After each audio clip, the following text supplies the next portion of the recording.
जम्मू कश्मीर के कस्बा यार पुलवामा में मिलिटेंटों और सिक्योरिटी एहलकारों के दरमियान एनकाउंटर का मामला पेश आया है। सिक्योरिटी एहलकारों ने 2 से 3 मिलिटेंटों को इस वक्त घेरा हुआ है। दोनों जानिब से फायरिंग का तबादला जारी है और सिक्योरिटी ने इलाके का मुहासरा किया हुआ है। तो आज सुबह हमने आपको बताया था कि जम्मू कश्मीर के कस्बा यार पुलवामा में मिलिटेंटों और सिक्योरिटी एहलकारों के दरमियान एनकाउंटर हुआ, जो कि अभी भी जारी है। बताया तफसीलात के मुताबिक आपको बता दें कि सिक्योरिटी एहलकारों ने 2 से 3 मिलिटेंटों को घेरे में रखा हुआ है। यानी बताया जा रहा है कि इलाके में 2 से 3 मिलिटेंट छुपे हुए हैं, जिनको सिक्योरिटी फोर्सेस ने घेर रखा है। तमाम तर कार्रवाइयां की जा रही हैं। ऑपरेशन सिक्योरिटी फोर्सेस की तरफ से जारी है। वहीं दूसरी तरफ की अगर बात करें तो मिलिटेंटों की तरफ से भी फायरिंग का तबादला किया जा रहा है और दोनों ही तरफ से फायरिंग का तबादला किया जा रहा है और सिक्योरिटी फोर्सेस ने इलाके का मुहासरा किया हुआ है। मजीद जानकारी हासिल करेंगे हमारे नुमाइंदे बिलाल खान इस वक्त हमारे साथ जुड़ गए हैं। बिलाल खान, सुबह 7 बजे के बाद से अब तक क्या कुछ पेशरफ्त हुई है, बताइएगा। देखिए ये सुबह 5 बजे इस इलाके का मुहासरा किया था सिक्योरिटी फोर्सेस ने। मिलिटेंटों की मौजूदगी के बाद इस इलाके का मुहासरा किया गया था। तो 7 बजे जो है एक रिहायशी मकान से मिलिटेंटों ने फोर्सेस पे फायर खोला, तो उसके बाद पूरे इलाके का जो है मुहासरा वो बढ़ा दिया गया है। और जो मुकामी लोग हैं, जो सिविलियन हैं, पहले उनको निकालने की कोशिश की जा रही थी और उसके बाद मिलिटेंटों को सरेंडर करने की पेशकश रफ्त की गई थी, लेकिन उन्हें वो ठुकरा दी। तो अभी यहाँ पर गोलियों का तबादला जबरदस्त शुरू हुआ दोनों तरफान, लेकिन अभी तक किसी भी मिलिटेंट के मारे जाने की अभी इत्तला नहीं है, लेकिन गोलियों का तबादला जो है वो बराबर जारी है। इस दौरान राजपोरा तहसील में जो ये गांव आता है कस्बा यार, तो इस पूरे एरिया में जो इंटरनेट खिदमत है वो मुअत्तल कर दी गई है और इस गांव को जाने वाले सभी रास्तों को सिक्योरिटी फोर्सेस और पुलिस ने सील कर दिया है। किसी को भी इस गांव के अंदर जाने की इजाजत नहीं दी जा रही। जी बिल्कुल, तो लगातार सुबह से हम अपडेट बता रहे थे, एनकाउंटर हुआ है। वहीं बिलाल, दोनों तरफ से गोलियों का तबादला भी इस वक्त जारी है क्या? गोलियों का तबादला जो है वो बराबर अभी कुछ देर से जारी है। कहा जाता है यही कि जो ये इलाका है जिसमें कुछ मुकामी जो है जैश के मिलिटेंट है वो छुपे हैं। ये भी कहा जाता है कि जो जैश के साथ कोई फॉरेन मिलिटेंट भी हो सकता है, गैर मुल्की मिलिटेंट भी हो सकता है, तो उसके बिना पर मिलिटेंटों को मार गिराने की कोशिश भी की जा रही है। ताहम इस दौरान ये भी देखा जा रहा है कि कोई सिविलियन डैमेज ना हो जाए, तो इसकी भरपूर देखा जा रहा है। तो उसके बाद ऑपरेशन ये शुरू किया गया है, इसमें इसीलिए ताखीर भी हो रही है। ताहम जो गोलियों का तबादला जो है वो इस वक्त भी बराबर इस इलाके में जारी है। बिल्कुल बिलाल, इसका मतलब अभी तक मिलिटेंटों की शिनाख्त के हवाले से कोई तस्दीक नहीं हुई है, सिर्फ अंदेशा जाहिर किया जा रहा है कि ये मकामी मिलिटेंट है, कहीं बाहर के मिलिटेंट नहीं है। देखिए, सिक्योरिटी फोर्सेस को ये इतला मिली थी कि जो मुकामी मिलिटेंट है उसके साथ कोई गैर मुल्की भी हो सकता है, लेकिन जो मुकामी है और जैश का एक ग्रुप इस एरिया में इतला मिली थी। उसके बाद ही फोर्सेस ने यहाँ पर ये मुहासरा किया था और उनकी तलाश शुरू की गई थी। तो जिसके बाद आज सुबह ये गोलियों का एनकाउंटर शुरू हुआ है। बिल्कुल, तो मजीद जानकारी के साथ हमारे नुमाइंदे बिलाल खान इस वक्त हमारे साथ जुड़े हुए थे। बिलाल खान, तफसीलात के लिए बेहद शुक्रिया। आगे बढ़ेंगे और अब बात करेंगे अमेरिका की। जी हां, अमेरिका की रियासत मिशिगन के एक स्कूल में हुई फायरिंग के नतीजे में 3 तलबा हलाक जबकि 8 तलबा जख्मी हो गए हैं। जख्मियों में 2 की हालत नाजुक बताई जा रही है और आपको बता दें जख्मियों में एक टीचर भी शामिल है। पुलिस ने 15 साल हमलावर को गिरफ्तार कर लिया है, यानी जिसकी तरफ से हमला किया गया था वो 15 साल का शख्स है। आपको बता दें कि पूछताछ में हमलावर ने अभी तक कुछ भी नहीं बताया है। पुलिस के मुताबिक फायरिंग का सिलसिला 5 मिनट तक जारी रहा। अमेरिकी सदर जो बाइडेन ने फायरिंग में हुई हलाकतों पर दुख का इजहार किया है।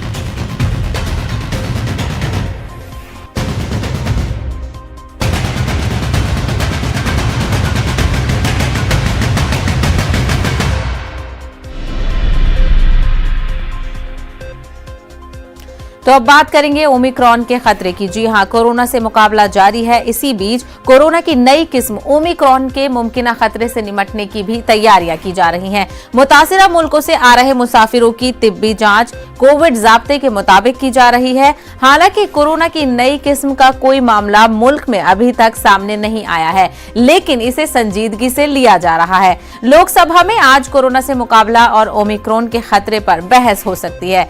वजीर सेहत ने मंगल के रोज कहा था कि नई किस्म का कोई मामला अभी तक हमारे मुल्क में सामने नहीं आया है। हुकूमत इस वायरस को मुल्क में दाखिल होने से रोकने की हर मुमकिन इकदामात की कोशिश कर रही है। तो आपको बता दें कि पार्लियामेंट का सरमाई इजलास शुरू हो चुका है। आज सरमाई इजलास का तीसरा दिन है और आज तीसरे दिन खास करके कोरोना और उसके नए वेरिएंट ओमिक्रॉन के खतरे पर बहस हो सकती है। हालांकि कल वजीर सेहत ने इस मामले में तफसील भी फराहम की थी। मजीद बातचीत करेंगे हमारे नुमाइंदे विनीत इस वक्त हमारे साथ जुड़ गए हैं। विनीत, आज का दिन भी अहम होने वाला है क्योंकि मुल्क जिस सबसे बड़ी परेशानी से जूझ रहा है उस पर बहस होनी है। जी निश्चित तौर पर साहबा मैं आपको बताना चाहूंगा कि काफी महत्वपूर्ण है आज का दिन, क्योंकि कोरोना को लेकर के चर्चा होनी है। अब मैं आपको यह भी बताना चाहूंगा कि जब प्रधानमंत्री नरेंद्र मोदी ने संसद के सत्र के शुरुआत में यह कहा था कि वो चाहते हैं कि सभी मुद्दों पर चर्चा हो, और उन्होंने यह बात भी कही थी कि सभी मुद्दों में जिन समस्याओं से देश में गुजर रहा है उसमें एक महत्वपूर्ण में समस्या जो है वो कोरोना की समस्या है, और उसको लेकर के चर्चा हो सकती है। विपक्षी पार्टियों की ओर से नोटिस दिया गया है, लेकिन यहाँ पर यह देखना काफी महत्वपूर्ण हो जाएगा कि अगर चर्चा तभी होगी जब हाउस ऑर्डर में रहेगा, जब सदन में शोर शराबा और हंगामा नहीं होगा। लेकिन हमने देखा कि पहले 2 दिन जिस तरह से सदन की कार्रवाई जो है वो हंगामे की भीड़ चढ़ गई, ऐसे में इस पर भी चर्चा होना काफी मुश्किल लगता है। हालांकि कल लोकसभा अध्यक्ष की ओर से पहल की गई थी और उन्होंने सभी दलों के नेताओं के साथ बैठक की थी, लेकिन इस पहल का कितना निर्णय में निकलता और यह पहल कितना कारगर साबित होता है यह तभी में दिखेगा जब 11 बजे लोकसभा की कार्रवाई शुरू होगी, और अगर हाउस ऑर्डर में रहता है तो भी मुद्दों पर जरूर चर्चा होगी। बिल्कुल विनीत, वहीं अभी महज 2 ही दिन हुए हैं, हाउस ऑर्डर में बिल्कुल नहीं है। ऐसे में अपोजिशन बाइकॉट के मूड में है, तो क्या वो कोरोना को लेकर अपना पार्ट पेश करेगी अपोजिशन, या फिर वो बाइकॉट के मूड में ही है? जी निश्चित तौर पर यहाँ पर यही सबसे बड़ा सवाल है कि क्या अपोजिशन में जो है वो इस पर चर्चा करेगी, क्योंकि सरकार जो है वो इस पर चर्चा के लिए तैयार है। हालांकि नोटिस भी जो है वो अपोजिशन की ओर से ही दिया गया है, लेकिन क्या यहाँ पर अपोजिशन की जो एकजुटता है वो यहाँ पर दिखेगी? क्योंकि जिस तरह से राज्यसभा में सांसदों को निलंबित किया गया है, या फिर अगर हम देखें तो जिस तरह से कृषि कानून वापसी लेने को लेकर के बहस नहीं में की जा सकी, उसको लेकर के अपोजिशन जो है वो लगातार विरोध प्रदर्शन कर रहे हैं और नारेबाजी कर रहे हैं, और उनका साफ तौर पे कहना है कि ये भी बहुत महत्वपूर्ण मुद्दा है। हालांकि जो नोटिस है, चर्चा का जो नोटिस है कोरोना को लेकर के, वह भी अपोजिशन में नहीं दिया था जिस पर चर्चा की व्यवस्था की गई है। लेकिन अब यहाँ पर यह देखने वाली बात होगी क्या अपोजिशन जो है वो हाउस को ऑर्डर में रखने देता है। हालांकि जब हमने इस बात पर अपोजिशन के नेताओं से बात की तब उनका साफ तौर पर कहना था कि सदन चलाने की जिम्मेदारी और हाउस को ऑर्डर में रखने की जिम्मेदारी लोकसभा अध्यक्ष और सत्ता पक्ष की ज्यादा जरूरी होती है, और ऐसे में अब यह देखना होगा कि क्या हाउस ऑर्डर में चलता है और क्या कोरोना महामारी जैसे मुद्दों पर भी चर्चा होती है। बिल्कुल अहम मुद्दा है आज का और इस पर बहस होनी बेहद जरूरी है। ऐसे में देखना होगा कि आज की कार्रवाई में क्या कुछ सामने आता है। विनीत, हमसे बात करने के लिए बेहद शुक्रिया। आगे बढ़ेंगे। 12 अरकान की राज्यसभा की मुअत्तली के मामले पर अपोजिशन और हुकूमत के बीच ठनी हुई है, जिसका असर सरमाई इजलास पर पड़ सकता है। अपोजिशन जमातें मुअत्तली के फैसले से नाराज हैं। वो आज भी पार्लियामेंट के अहाते में एहतजाज करेंगी। इस मामले पर कांग्रेस के अरकान पार्लियामान की मीटिंग भी है। मंगल के रोज चेयरपर्सन वेंकैया नायडू के जरिए मुअत्तली को मनसूख करने के मुतालबे को रद्द किए जाने से अपोजिशन जमातें नाराज हैं। अपोजिशन के अरकान ने ऐवान की कार्रवाई का बाइकॉट किया था। रवि सिसोदिया इस वक्त मजीद अपडेट के साथ हमारे साथ जुड़ गए हैं। रवि सिसोदिया, जो अपोजिशन का रुख है वो तो एकदम अलग ही नजर आ रहा है, और दूसरी तरफ आज कोरोना पे बहस होने वाली है, तो क्या लगता है कि आज हाउस ऑर्डर में चल पाएगा या नहीं?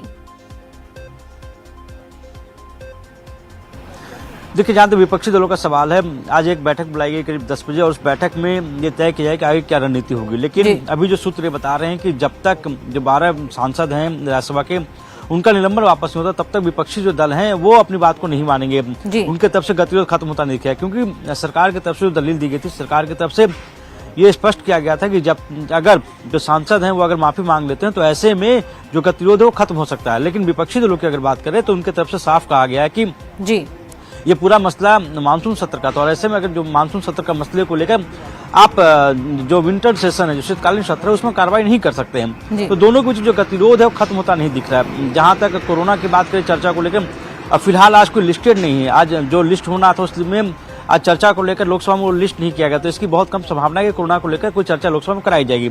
लेकिन जो गतिरोध की बात करें राज्यसभा के अंदर, उसमें अभी तक को जो हालात है साफ ऐसा दिख रहा है कि गतिरोध खत्म होता नहीं दिख रहा है, क्योंकि सरकार झुकने को तैयार नहीं। सरकार ने स्पष्ट कर दिया कि जब तक माफी नहीं मांगेंगे तब तक इनके तरफ से आगे की बातचीत नहीं हो पाएगी। लेकिन रवि सिसोदिया, मामला फिर कहां जाके सुलझेगा? अपोजिशन माफी नहीं मांगेगा और चेयरपर्सन कह रहे हैं कि बिना माफी के, और उन्होंने जाब्ते के साथ ही कार्रवाई की है। तो अब इसमें बीच का रास्ता क्या निकल सकता है? देखिए, बातचीत से बीच का रास्ता निकलता है। अगर बातचीत को तैयार हो दोनों सरकार और विपक्ष, तो इसमें कोई रास्ता निकल सकता है। लेकिन बातचीत को ही दोनों तैयार नहीं है, क्योंकि सरकार की तरफ से स्पष्ट किया गया है कि जो 12 सांसद निलंबित किए गए थे उनका अनरूली बिहेवियर था, इसी वजह से उनको हटाया गया था, उनके ऊपर कार्रवाई की गई है। वहीं दूसरी तरफ विपक्ष की तरफ से कहा जा रहा है कि ये मामला चूंकि मानसून सत्र का था और मानसून सत्र को लेकर आप शीतकालीन सत्र में कार्रवाई नहीं कर सकते हैं। सबसे अहम बात निकल कर आती है कि दोनों के बीच में अगर आप देखें विपक्षी एकता की बात करें तो विपक्षी एकता आपको में साफ बिखराव देखने को मिला था, क्योंकि जो टीएमसी है, जब मल्लिकार्जुन खड़गे ने बैठक बुलाई थी, उस बैठक में टीएमसी शामिल नहीं हुई थी। तो विपक्षी एकता में टकराव में बिखराव जरूर दिख रहा है, लेकिन जो गतिरोध है वो खत्म होता नहीं दिख रहा। जब तक बातचीत के टेबल पर दोनों नहीं आएंगे, सत्ता पक्ष और विपक्ष, तब तक इसका कोई रास्ता नहीं निकलता दिखेगा, क्योंकि सरकार की तरफ से स्पष्ट किया गया है कि माफी मांगनी होगी तभी इस पे विचार किया जाएगा, निलंबन को लेकर के उसको वापस किया जाए नहीं किया जाए। विपक्ष ने भी स्पष्ट किया है कि इसमें माफी कैसे मांगी जाए, इसमें क्या ऐसा उन्होंने क्या जो माफी मांगी है। राहुल गांधी ने भी कल इस बात को ट्वीट किया था। तो ये स्पष्ट है कि अभी जो गतिरोध है राज्यसभा के अंदर वो खत्म होता नहीं दिख रहा है, न सरकार झुकने को तैयार है, न विपक्ष बातचीत को तैयार। ऐसा नहीं लगता, अगर क्योंकि हाउस ऑर्डर में चलाना बेहद जरूरी है, कई अहम मुद्दे हैं, अगर अपोजिशन पार्टियां झुक जाएं इस मामले को लेकर, माफी मांग ले, तो ऐसा नहीं लगता कि राह हमवार हो जाएगी और फिर कार्रवाई ठीक से चल पाएगी? क्योंकि लगातार तीसरा दिन है आज, और 2 दिनों की कार्रवाई हमने देखी थी, बहुत ही मुख्तसर सी रही। बिल्कुल, देखिए, एक बीच का रास्ता जरूर निकालना चाहिए ताकि जो कार्रवाई है वो सिलसिलेवार तरीके से सदन की कार्रवाई चल सके। लेकिन दोनों अपनी मांग पर अड़े हुए हैं। सरकार ने स्पष्ट किया है कि जो कार्रवाई की गई है, जो 12 सांसदों पे, वो कार्रवाई कम की गई है। उनकी तरफ से कहा गया कि जो सजा दी गई वो कम दी गई है। वहीं दूसरी तरफ विपक्ष की तरफ से कहा जा रहा है कि मामला चूंकि पिछले सत्र का, तो मामला रफा दफा किया जाए और इसमें माफी कोई सवाल नहीं है। हालांकि बीच का रास्ता चूंकि सरकार को निकालना होगा, सदन चलाने के विपक्ष की तरफ से लगातार ही कहा था कि सदन चलाने की जिम्मेदारी सरकार की होती है। तो ऐसे में जो संसदीय मंत्री हैं प्रहलाद जोशी या फिर जो राज्यसभा में सदन के नेता हैं पीयूष गोयल, उन दोनों को ही बीच का रास्ता को निकालना होगा, क्योंकि विपक्ष की तरफ से कहा जा रहा है कि माफी मांगने का कोई सवाल नहीं है।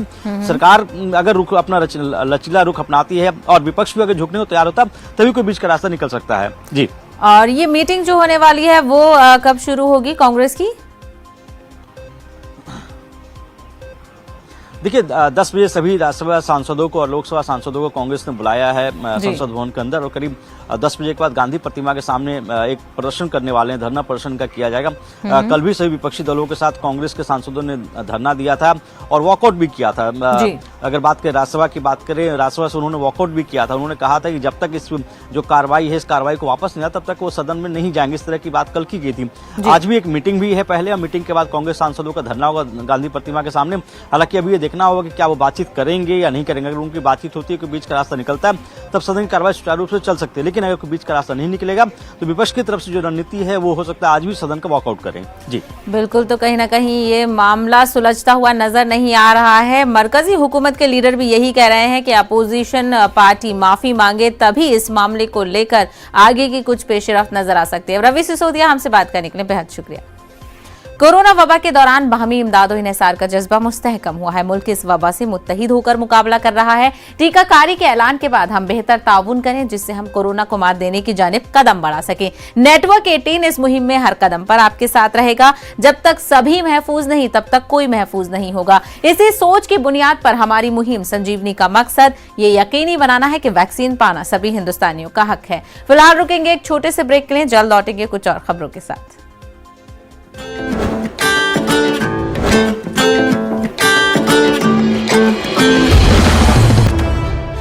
तो जम्मू कश्मीर से इस वक्त की बड़ी खबर आपको बता दें, कस्बा यार पुलवामा एनकाउंटर में 2 मिलिटेंटों को ढेर कर दिया गया है। सिक्योरिटी फोर्सेस को इस ऑपरेशन में बड़ी कामयाबी मिली है। अब तक की कार्रवाई के मुताबिक एनकाउंटर में 2 मिलिटेंट ढेर हो गए हैं। हालांकि ऑपरेशन अभी भी जारी है। जैसे कि ताजा अपडेट हमारे नुमाइंदे बता रहे थे, 2 से 3 मिलिटेंटों के छुपे होने का अंदेशा जाहिर किया जा रहा है। तो अब ताजा अपडेट के मुताबिक इस कार्रवाई में 2 मिलिटेंटों को ढेर कर दिया है सिक्योरिटी फोर्सेज ने। जम्मू कश्मीर के कस्बा यार पुलवामा में ये एनकाउंटर सिक्योरिटी फोर्सेज और मिलिटेंटों के बीच जारी था। दोनों तरफ से ही फायरिंग का तबादला किया जा रहा था। तो अब सिक्योरिटी फोर्सेस को इस ऑपरेशन में बड़ी कामयाबी मिल गई है। आपको बता दें कि एनकाउंटर में 2 मिलिटेंटों को सिक्योरिटी फोर्सेस की तरफ से ढेर कर दिया गया है।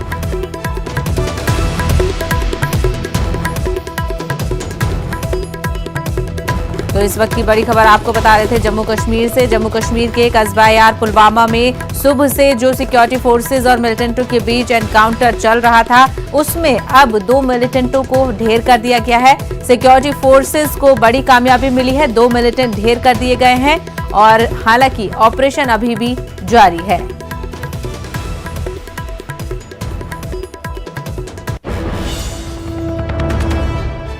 तो आप ताजा तस्वीरें भी देख सकते हैं। जम्मू कश्मीर के कस्बा यार पुलवामा में सिक्योरिटी फोर्सेज और मिलिटेंटों के बीच एनकाउंटर जो चल रहा था, उसमें अब सिक्योरिटी फोर्सेज को कामयाबी मिलती हुई नजर आ रही है। 2 मिलिटेंटों को सिक्योरिटी फोर्सेज की तरफ से ढेर कर दिया गया है और सिक्योरिटी फोर्सेज का ऑपरेशन अभी भी जारी है। आगे बढ़ेंगे। ममता बनर्जी के मुंबई दौरे पर कयास आरआईओ का बाजार गर्म हो रहा है। ममता बनर्जी आज एनसीपी सरबराह शरद पवार से मुलाकात करेंगी। माना जा रहा है कि ममता आइंदा आम चुनाव में बीजेपी को टक्कर देने के लिए तीसरा महाज तश्कील देने जा रही हैं और इसी की कोशिश में लगी हुई हैं। इसीलिए वो गैर कांग्रेसी जमातों को मुत्तहिद करने की कोशिश कर रही हैं। मंगल के रोज ममता बनर्जी ने शिवसेना लीडर आदित्य ठाकरे और संजय राउत से मुलाकात की थी। पार्लियामेंट के सरमाई इजलास के दौरान तृणमूल कांग्रेस सरकार के रवैये के पस मंजर में हो रही इन मुलाकातों को नए जाविये से देखा जा रहा है। मजीद तफसील हासिल करेंगे। हमारे नुमाइंदे अमित इस वक्त जुड़ गए हैं। अमित, मुंबई के दौरे पर है ममता बनर्जी और पार्टियों को मुत्तहिद करती हुई ममता बनर्जी नजर आ रही हैं। देखिए, ममता बनर्जी का 4 कार्यक्रम है। 1:15 बजे जो है वो सिविल सोसाइटी के मेंबर से वाईबी चौहान में मुलाकात करेंगी। 3:15 बजे वो शरद पवार से मुलाकात करेंगी और 5 बजे जो है वाईपीओ मीट है एक 5 सितारा होटल में, जहां उद्योगपतियों से मुलाकात कर बंगाल में निवेश करने के लिए उन्हें आमंत्रित करेंगे और उसके बाद शिवसेना सांसद संजय राउत की बेटी के रिसेप्शन पार्टी में भी हो जाएंगी। लेकिन सबकी नजर जो है वो शरद पवार के साथ बैठक में है। क्या बीजेपी के खिलाफ तीसरा मोर्चा जो है खोलना चाहती हैं ममता बनर्जी, क्योंकि जैसे ही उन्होंने मुंबई का दौरा किया है उसके बाद से जो राजनीतिक जो गर्माहट है वो जो है शुरू हो चुकी है। राजनीतिक माहौल पूरी तरीके से गर्मा चुका है और जो कल हमने देखा कि उन्होंने आधे घंटे जो आदित्य ठाकरे और संजय राउत से मुलाकात की और आदित्य ठाकरे ने मीडिया से बातचीत में ये कहा कि हमारी दोस्ती पुरानी है, 2-3 साल पहले भी वो आई, तब भी हम मिले थे और हम इस दोस्ती को आगे बढ़ाना चाहते हैं और आगे बढ़ा रहे हैं। अब वो इस दोस्ती को आगे कैसे बढ़ा रहे हैं, इस पूरे अर्थ के जो है कई सारे मायने निकल रहे हैं। आज शरद पवार से जो है 3:15 बजे मुलाकात है, लेकिन कल जो है मुलाकात के पहले नवाब मलिक जो वरिष्ठ नेता हैं और कैबिनेट मंत्री, उन्होंने साफ तौर पे कहा कि कांग्रेस के बिना विपक्षी मोर्चा संभव नहीं है। मलिक ने कहा कि पवार ने बार बार सभी विपक्षी दलों को एकजुट होने की जरूरत पर जोर दिया, लेकिन कांग्रेस के बिना ऐसा गठबंधन संभव नहीं था। मलिक ने कहा कि हमें लगता है कि अगर शिवसेना एनसीपी कांग्रेस महाराष्ट्र में हाथ मिला सकती है तो टीएमसी भी कांग्रेस को सहयोग दे सकती है। बिल्कुल, तो कहीं ना कहीं जो कांग्रेस और टीएमसी के बीच कोल्ड वार चल रहा है उसकी राह हमवार करने की यहाँ कोशिश की जा रही है। हमें तफसीलात के लिए बेहद शुक्रिया। तो इस वक्त की बड़ी खबर आपको बता दें, जम्मू कश्मीर से ये बड़ी खबर आ रही है। बांडीपुरा में आग का वाकया पेश आया है। एक गांव में आग लगी है जिसकी जद में कई मकानात आ गए हैं। तो जम्मू कश्मीर से इस वक्त की बड़ी खबर बता दें, जम्मू कश्मीर के बांडीपुरा में आग का वाकया पेश आया है। आप तस्वीरों में देख सकते हैं, बेहद ही खतरनाक ये आग दिखाई दे रही है। काफी बड़े इलाके में ये आग फैल गई है क्योंकि इसकी जद में कई मकानात भी आ गए हैं। तो जम्मू कश्मीर से इस वक्त की बड़ी खबर आपको बता दें, बांडीपुरा में आग लगने का वाकया पेश आया है। बांडीपुरा के इलाके में आग लगी है जिसमें कई मकानात, कलशे गांव में ये आग लगी है आपको बता दें, जिसकी जद में कई मकानात आ गए हैं। तो काफी नुकसान हो सकता है इस आग से, कई मकानात में ये आग फैल गई है। आप तस्वीरों में देख सकते हैं बड़े इलाके में आग फैली हुई है। बांडीपुरा का यह वाकया है, बांडीपुरा के कलशे गांव में ये आग लगी है जिसकी जद में कई मकानात आ चुके हैं।